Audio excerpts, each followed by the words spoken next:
जी हैं, उनकी गुहा है और ऊपर से उनकी जटाएं हैं। उसी के बगल में जो है काल भैरव की जीवा है, मुँह खोला। हम निकल चुके हैं सुबह सुबह और हम कहाँ जा रहे हैं अभी आपको पता चलेगा। बट अभी बज रहा है सुबह के 5 बज रहे हैं, एग्जैक्ट 5 बज रहे हैं, है ना। मैं निकल गया घर से एक थोड़ी लंबी सी राइड में, है ना, टूवर्ड्स पिथौरागढ़। मैं नैनीताल के नीचे वाले रास्ते से आया हूँ, ऊपर वाले रास्ते से नहीं आया। ये देखो नीम करौली बाबा, कैची धाम, कैची धाम। यहाँ कितनी बार आ गया हूँ मैं, लगभग 4-5 बार तो आ ही गया हूँ। तो अभी पहुँचने में लगभग 5 बज जाएगा, 5 या 6 भी बज सकता है। नॉन स्टॉप चल ही रहा हूँ। एक जगह रुका था बस खाने के लिए, एक जगह, उसके बाद कहीं नहीं रुका। आप सीधे अल्मोड़ा में रुकेंगे एक बार चाय वाय पीने के लिए, उसके बाद डायरेक्ट सीधे पाताल भुवनेश्वर। मज़ा आ रहा है बहुत, अकेले राइड करने में कुछ ज़्यादा ही मज़ा आता है। चलो आगे मिलते हैं, तब तक ये शॉर्ट्स देखो यहाँ के इंस्टा 360 से।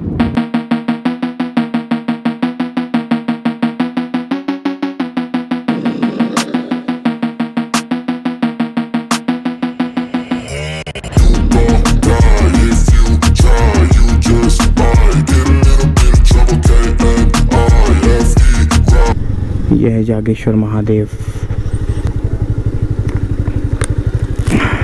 जय हो प्रभु, जय हो। यह है देखो जागेश्वर महादेव, प्राचीनतम एवं मुख्य मंदिर श्री महामृत्युंजय मंदिर है। ये मंदिर कमेटी पाताल भुवनेश्वर आपका हार्दिक स्वागत करता है। बस आ ही गया अब। अंधेरा देखो कितना हो रहा है, रोड देखो कैसी है गुप्प। Very good morning, good morning to all of you. और मेरी ये आज की सुबह स्टार्ट हो रही है पाताल भुवनेश्वर से। रात को पहुंच गया था, जैसा आपको दिखाया होगा वीडियो में, पाताल भुवनेश्वर का बोर्ड वगैरह सब कुछ।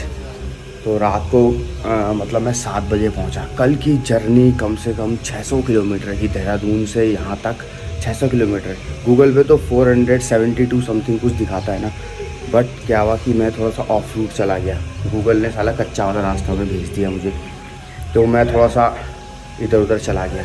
तो उस वजह से यहाँ रोड भी बहुत ज़्यादा ख़राब है। बेरीनाग के बाद भी रोड मतलब थोड़ी सी अच्छी है, यहाँ से नीचे को कट्टे हैं ना, वहाँ के लिए भी बहुत रोड ख़राब है। नहा धो के बिल्कुल तैयार हो चुका हूँ पाताल भुवनेश्वर के लिए। तो ये मेरा रूम था, अंदर बंद कर दिया मैंने, है ना।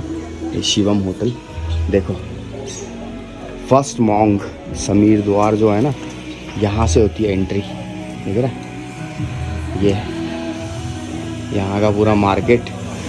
और ठंड मतलब इतनी नहीं है, मैंने तो एक केवल यही पहन रखी है, इनर यही पहन रखा है और कुछ नहीं पहन रखा। ठंड इतनी नहीं रह गई यार अब। चलो एंट्री करें। यह है यहाँ का समीर द्वार और ये है यहाँ की पार्किंग। कुछ ऐसा है। एक मंदिर वो भी है, पहले कहते हैं कि उस मंदिर में दर्शन करना होता है, उसके बाद जाते हैं वहाँ। चलो देखते हैं। देखो ये है एक मंदिर, और ये जो है द्वारपाल है। अच्छा अच्छा, भगवान शिव के गण है। ये नीचे से निकले हुए जमीन के? नहीं, ये मंदिर की है। अच्छा मंदिर की है। ये सब मंदिर। भगवान भोलेनाथ ही हैं यहाँ के पंडित जी। ये मेन गर्भगृह है मंदिर। वो तक गर्भगृह मैंने आपको दिखा दिया। 1800 साल पुराना है ये, कत्यूरियों ने बनवाया था, है ना। कत्यूरिया चंद नंदी। भाई पाताल भुवनेश्वर आओ ना तो पहले यहाँ के दर्शन करो। बाहर चल रहा है मंदिर पाताल भुवनेश्वर संरक्षित स्थान। चलो अंदर चला जाए। केव टेम्पल, घंटी बजा के अंदर चला जाए। देखो चुन्नियाँ लटकी है। अभी मैं आ गया, अभी 9 बज रहा होगा सुबह सुबह। मैंने कहा यार जल्दी कर दूंगा सब कुछ, तो फिर है ना, मैंने कहा सब कुछ जल्दी करूँगा। तो फिर यहाँ से फिर मुझे पिथौरागढ़ भी जाना है। रास्ते में होते समय एक मतलब वहाँ भी जाऊँगा मंदिर में। पाताल भुवनेश्वर गुफा में आपका स्वागत है। रजिस्ट्रेशन नंबर त्रेतायुग की इस गुफा की खोज राजा ऋतुपर्ण द्वारा की गई थी। पुनः ये यहाँ का गेट है और एक प्रभु के दर्शन करो। हर हर महादेव शंभू, हर हर महादेव शंभू। मंदिर कमेटी द्वारा इन धर्मशालाओं एवं प्रांगण का निर्माण यात्रियों की सुविधा हेतु किया गया है। ये धर्मशाला है और ये प्रांगण यहाँ पे बैठने के लिए। अभी आए नहीं है पंडित जी या फिर जो वो काटते हैं टोकन। तो चले चलने मंदिर के अंदर गुफा में।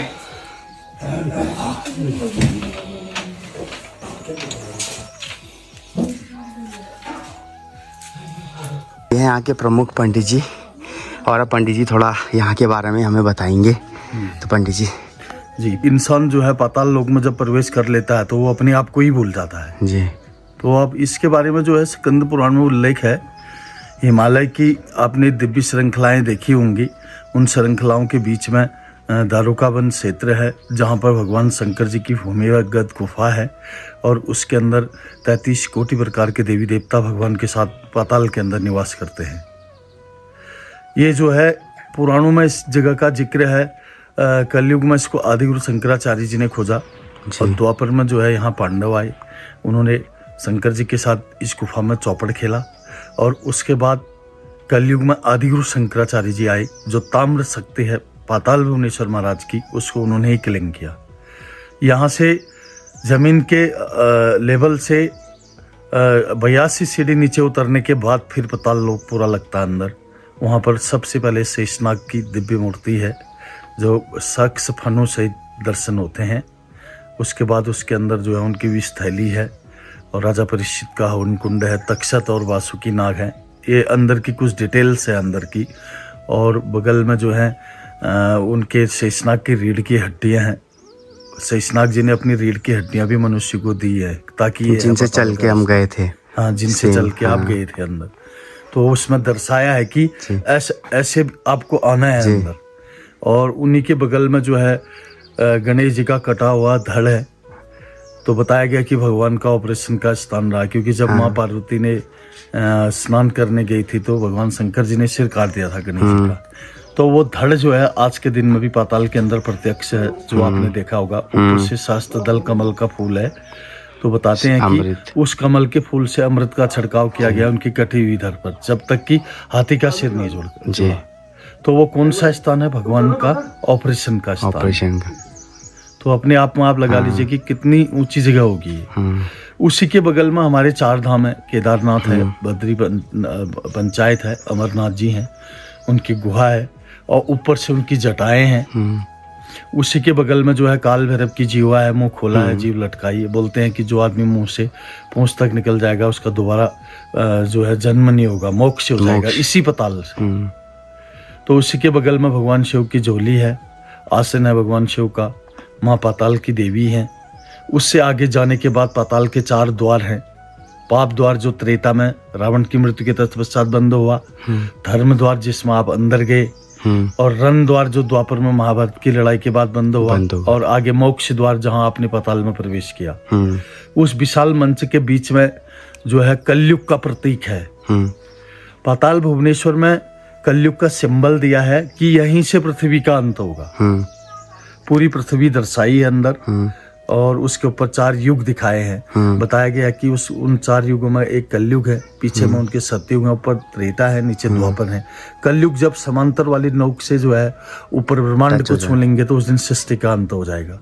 फिर नीचे जाने के बाद दूध की धारा है, नीचे कामधेनु गाय का स्तन है, ब्रह्मा जी का सिर है। बोलते हैं कि पितृ तर्पण के लिए सबसे ऊंचा स्थान है वो। उससे आगे जाने के बाद सप्त जल कुंड है। उन कुंडों को अमृत कुंडों का रूप दिया गया है। 7 कुंड बने हैं, उनके रक्षक जो है हंस नियुक्त किए गए। तो एक दिन क्या हुआ, उसी हंस ने जो है उन अमृत कुंडों को जो है जूठा लगा दिया। तो उनको ब्रह्मा जी ने श्राप दिया कि तुम्हारी गर्दन उल्टी रहेगी, इसलिए टेढ़ी कर देना। वहां से सामने देखने के बाद विराट रूप में दिखते हैं भगवान शंकर जी की जटाएं और उनमें भागीरथी गंगा बह रही। वो उस समय का वर्णन आता है जिस समय राजा सगर के सारे पुत्र मर गए थे। राजा भगीरथ ने भगवान शिव की तपस्या की, तब क्या हुआ, ज्यादा वेग पृथ्वी में पानी का हो गया। तब क्या हुआ, शंकर जी ने अपनी जटाओं में पूरी गंगा को समेट के पाताल लोक के अंदर डाल दिया, जो आज के दिन में भी प्रत्यक्ष है। सभी लोग उनके दर्शन करते हैं और उनके नीचे आप देखिए 33 कोटि प्रकार के देवी देवता स्नान कर रहे हैं, क्योंकि बताया गया है कि पाताल में भगवान के साथ गंधर्व, राक्षस, अप्सरांगण और इच्छाधारी नाग सब निवास करते हैं, क्योंकि वो सब आते हैं अपनी अपनी जगहों से भगवान से वहां मिलते हैं। वो मिलने का स्थान है। बीच में भगवान नर्मदेश्वर महादेव का शिवलिंग है, उसके बीच में कुंड है जिसको विश्वकर्मा जी ने बनाया। हाथ है सामने उनका, राजा भगीरथ की मूर्ति है वहां पर। उससे आगे जाने के बाद जो है तारामंडल है पूरा बना हुआ, क्योंकि संपूर्ण ब्रह्मांड के दर्शन होते हैं। आगे जब हम पहुंचते हैं तो अंतिम स्थान आता है कहाँ, शिवलिंग। पाताल भुवनेश्वर महाराज का जो शिवलिंग है, भुवनेश्वर नाम से जो जाने जाते हैं, ताम्र शक्ति से ढका हुआ वो शिवलिंग आदि गुरु शंकराचार्य जी ने अपनी कैलाश यात्रा के दौरान उसको क्लिंग किया था। उस मेटल से उसको ढका गया है। गुफा के 7वें तल से स्वयंभू है, क्योंकि उससे नीचे 6 तल और है जिसमें हम जा नहीं सकते हैं। तो वहां से वो शिवलिंग स्वयंभू है। तो आदि गुरु शंकराचार्य जी ने उसको ढक दिया ताकि कलयुग का आम व्यक्ति उनके दर्शन कर सके। तो उनमें ब्रह्मा विष्णु महेश हैं, बीच का पार्ट जो है। ऊपर से उन्हीं के स्टेट में भगवान शिव की जटा है, जिससे बारी बारी पानी अभिषेक होता है, ब्रह्मा जी में भी, विष्णु जी में भी, शंकर जी में भी। और उन्हीं के सामने में जो है मूर्ति रूप में भी हैं, ब्रह्मा जी भी हैं, विष्णु जी भी हैं, शंकर जी भी हैं। उसमें बताया गया कि मूर्ति रूप में ब्रह्मा जी में पानी नहीं गिरता है, वो आज के दिन में भी प्रत्यक्ष प्रमाणित है। और वहां से फिर आगे जाने के बाद काशी वाला मार्ग है। फिर ऊपर पांडवों की गुफा है। पांडवों ने भगवान शंकर जी के साथ अंतिम चौपड़ खेला वहां पर चौपड़ जब खेला गया तो उसके बाद उनको यहाँ से बद्रीनाथ भेजा गया। बद्रीनाथ जाकर के उन्होंने शरीर त्यागे अपने। वहां से फिर हम वही विशाल मैदान पर वापस आते हैं, जहां पर भगवान शिव का कमंडल है, मनोकामना कमंडल है। उस कमंडल की ऐसी मान्यता है पुराणों के आधार पर कि उसके बीच में जो हाथ में पकड़ने वाला गोल, उसके बीच में सुराग है। तो बोलते हैं कि पहले जो राजा लोग हुआ करते थे, अपने भाग्य का फैसला करने के लिए पाताल लोक आया करते थे। धातु की तीर बनाई जाती थी और उस तीर से एरो किया जाता था। उसका असली एग्जिट महात्म्य है उस कमंडल का। उस साइड ऐरावत हाथी का मस्तक है। अगर वो ऐरावत हाथी के मस्तक में लग गया तो आदमी की मनोकामना वहीं पूर्ण हो जाती थी। अच्छा, तो ये उस कमंडल का मतलब है। ये पूरी दुनिया में आदमी को पता होना चाहिए इसके बारे में। और दूसरा, उसके बगल में जो है, अगर कोई आदमी उस चीज से मार नहीं सकता है या वो नहीं कर सकता है, तो वो मत्था टेक के मन्नत मांग सकता है वहां पर भगवान से। फिर उसके बाद जो है ऐरावत हाथी है। ऐरावत हाथी का मस्तक है और ऐरावत हाथी की सूंड है। ऐरावत हाथी के दिखाने वाले दांत हैं, अंदर के खाने वाले दांत हैं। और पूरे पाताल में जो है उनके 1000 पैर लटके हैं, 1000 पैर, जो चारों तरफ से आपको नजर आते हैं। तो इस स्थान पर हमारी पाताल की विधित यात्रा पूरी हो जाती है।